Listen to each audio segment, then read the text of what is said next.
虽然5月初一劳动节拄过，不过公共安全的安全问题嘛是袂当放冷，因为营造建设业职灾的比例悬，尤其是2022年，职灾死亡有320个人，营造建设业就占其中756个。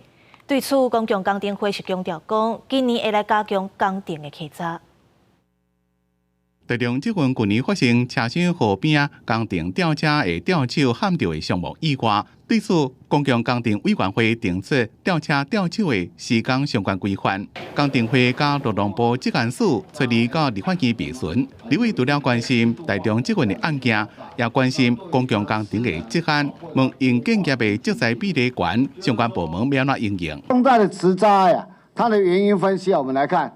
44%是不安全的动作跟设备啊，全国的职灾最后职灾是50%，营造业不是将到70%，所以我们今天认为是营造业的坠落是我们最大的关键来预防。那特别是民间工程的部分是更严重，而公共工程的部分坠落去年稍微降下来了。劳动部强调，已经把今年定做除了打击年，而根据2022年劳动部检查统计年报显示，当年的职灾死亡者是320人。营造业就156人，而且重大职灾内面，管理所在涉类就占要到一半。分析原因大部分拢是因为无安全的动作加无安全的设备所造成。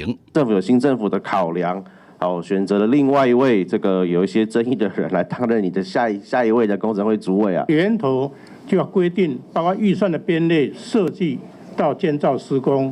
那么我们会把这样的一个做法，会让未来的这个主任委员跟我们团队会继续的努力下去。对于即将接任的陈金德陈主委，您会有什么样的期许跟建议？包括进度，包括各方面的这个要求。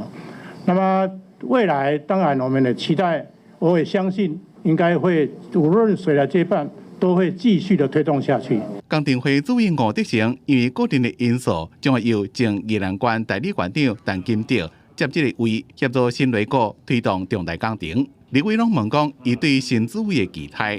吴德成强调，只要把相关规范做好，接手的人就让做好工程顶相关的规范。记者综合报道。